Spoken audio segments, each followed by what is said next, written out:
All right, Chiefs Kingdom, it's officially here, draft week. This is the moment we've all been waiting for, the time when everything we've speculated, debated, and dreamed about finally starts to take shape. But this year, something unexpected happened before the picks even start rolling in. General Manager Veach did something rare. He gave us a sneak peek into his strategy. Yeah, you heard that right. The man behind the curtain dropped a few hints that have us reading between every single line. Veach spoke openly about his interest in running backs, not just any RBs, though. He's talking about dynamic backs with return game potential. That's a pretty big deal. It tells us a lot about how he's thinking this year. Usually, front offices keep their draft boards locked up like a vault. But this was different. It feels like a deliberate message. Now, let's break this down. When Veach highlights running backs with return skills, it's not just about bolstering the offense. It's about special teams, versatility, and creating mismatches. Think about how often the Chiefs have relied on guys who can make something out of nothing, those electric plays that flip field position or put 6 on the board in a blink. This might be the clearest signal yet that Kansas City is targeting multi-role players who can contribute right away. And let's be real, when Veach starts giving clues, you know something big is cooking behind the scenes. This could mean a trade-up, a mid-round steal, or even using one of those later picks for a high-upside prospect who fits a very specific mold. Now I gotta ask you, do you love this kind of strategic deep dive? If you're the kind of fan who watches the draft like it's the Super Bowl, hit that like button and make sure you're subscribed. We're on a mission to hit 4,000 subs before the first pick is in. Can we do it? I know we can. Let's rise together, Kingdom. And hey, what's your gut telling you? Is Veach showing his cards or playing 4D chess? Drop your theories in the comments while we dive into what this means for the future of the running back position in KC. Let's talk real for a second. Last season, the Chiefs' running game left a lot to be desired. Sure, Isaiah Pacheco ran angry like he always does. The guy is a beast. But overall, we finished 26th in the league in rushing yards. That's not just below expectations. That's a red flag for a team trying to stay on top in a league that's always evolving. Here's the reality. Pacheco's got 1 year left on his rookie deal, and there's no guarantee he gets extended. Not because he's not valuable, but because running back contracts are one of the trickiest puzzles in the NFL. Just ask Kareem Hunt, who's now back in KC trying to carve out a role after bouncing around the league. He brings a physical edge, no doubt, but he's not the every-down solution anymore. So what are the Chiefs really missing? That lightning-in-a-bottle type of player. Someone who can take a screen 60 yards. Someone who scares defenses with their speed, not just their grit. That's where Veach's comments about return-capable backs start making a lot more sense. He's not just looking for a guy to hand the ball off to, he wants a playmaker, a difference maker. And let's not forget the toll this offense takes. Mahomes is under pressure every week. The O-line battles it out in the trenches. Having a running back who can shift momentum with a single touch is more than luxury. It's insurance. It's flexibility. It's another way to stay unpredictable. Plus, the days of the one-back workhorse are fading. You need a stable, a mix of skill sets. We've got the hammer in Pacheco and the experience in Hunt, but where's the spark? Where's the gear that flips the switch and changes the game? So let's turn this to you, Chiefs Kingdom. What's the move? Should Veach go after a dynamic RB in this draft? Smash that comment section with your answer. Type D if you're saying, draft a back. Let's go get our next star. Or type P if you think, pass. We've got bigger needs elsewhere. I'll be down there in the comments with y'all, reading every take. Because this isn't just a team, it's a family. And building the future starts with fans who know the game. Ready for some names to watch? Let's get into the prospects who could bring that fire to Arrowhead next. All right, now that we know the Chiefs are likely drafting a running back, and we've talked about why, let's dig into the who.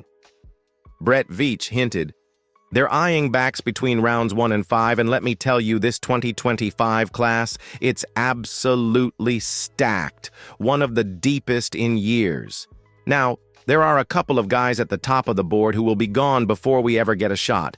Ashton Jeanty from Boise State and Marion Hampton from North Carolina. Both are expected to go in the top 20, and unless Veach pulls off a wild trade-up, they're off the table. But don't worry, there's gold deeper in the draft. Let's spotlight a few of the names.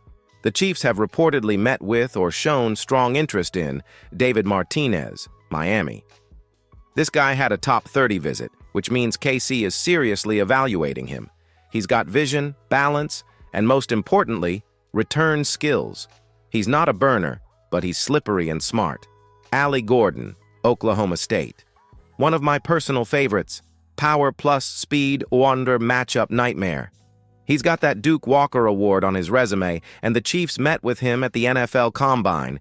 Devin Neal, Kansas.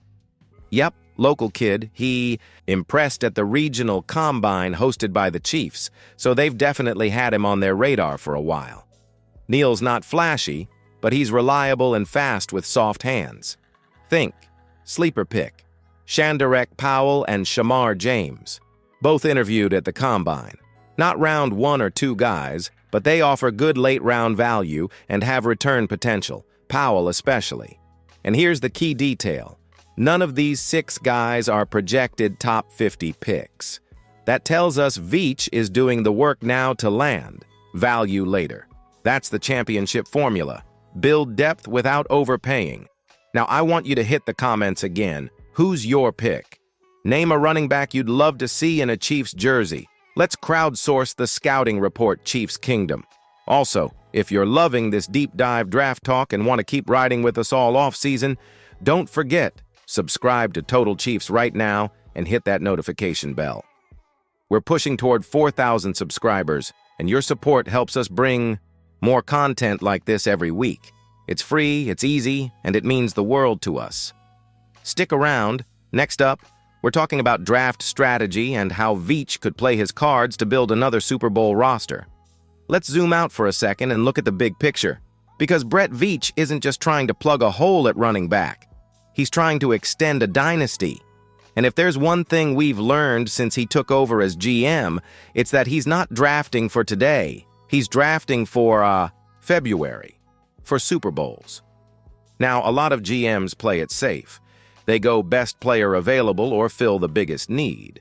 But Veach, he's got a formula. Find playmakers, find competitors, find guys who fit Mahomes' window. That's why this draft is so important. Kansas City doesn't have a glaring weakness at RB, but they do have an opportunity. The board is deep, the value is rich, and Veach already said this class has about 30 backs that are really draftable. That's wild. You can bet he's going to be patient. Maybe even trade back to scoop up extra picks and still land his guy. Remember how he handled the 2022 draft? Everyone was screaming for a wide receiver, but he waited, moved smart, and ended up with Sky Moore, Pacheco, and oh yeah, Trent McDuffie and George Karlaftis. That's chess. This year could be the same. Veach might grab an offensive lineman early, maybe a developmental tackle, and then hit RB in the 4th or 5th. If he sees that dynamic returner or gadget guy, someone who can play special teams and take pressure off Mahomes, that's the pick.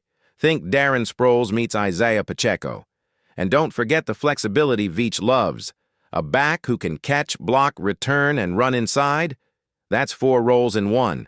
That's how you stretch a 53-man roster and keep a playoff team stacked. So here's your comment question of the day. What round do you think the Chiefs should target a running back? Type 3, if you're thinking round 3, strike early and get a star. Type 5, if you're trusting Veach to wait and find that late-round gem again. The chessboard is set, Chiefs Kingdom, and Veach is about to make his move. Next, we're wrapping this all up with a look at how a new RB fits into this offense and what it could mean for Mahomes, Andy Reid, and our Super Bowl repeat chances. You don't want to miss it. All right, Chiefs Kingdom, let's bring it home. If Brett Veach does pull the trigger on a new running back in this draft, and all signs point to yes, what does it mean for this offense? Let's start with the obvious. Mahomes gets another weapon. We already know Pacheco is the heart of this run game. He's violent, relentless, and tough as nails. But bringing in a complementary back with different traits? That takes this offense from dangerous to downright unfair. Picture this. It's 3rd and 4. Pacheco's in the backfield, but then motions out wide. Now the rookie is lined up next to Mahomes. Is it a run? Is it a screen? A wheel route? A draw? The defense has no idea, and that confusion? That's Andy Reid's playground. A versatile rookie RB can give this offense a new gear. Think back to the prime years of Jamal Charles. Every touch was a threat to go the distance. If Veach finds a guy who can take screens 40 yards, or house a kickoff, or make defenders miss in the open field, that's exactly what Mahomes needs to keep defenses guessing. And here's something most folks forget. Reid loves running backs in the passing game. He built whole sections of the playbook around Brian Westbrook in Philly and Kareem Hunt in his rookie season. This isn't just about pounding the rock. It's about versatility. Even more importantly, adding a rookie back helps keep Pacheco healthy. We saw him beat up last year, grinding through injuries in December. You want him fresh in January, not overworked in Week 7. That's how you extend his career and extend the Chiefs' Super Bowl window. So let's wrap it with this. The Chiefs will draft a running back. They're playing it smart, waiting for the right guy at the right price. And when they do, it could unlock a whole new level for this offense. Final question for the comments, and I want everyone answering this one. Do you think the Chiefs will repeat as Super Bowl champions this season? Type yes or no and give me one reason why. Thanks for riding with us today, Total Chiefs family. Don't forget to like, subscribe, and hit that bell because draft season is heating up and we've got more fire coming every week. See you in the next one. Let's run it back!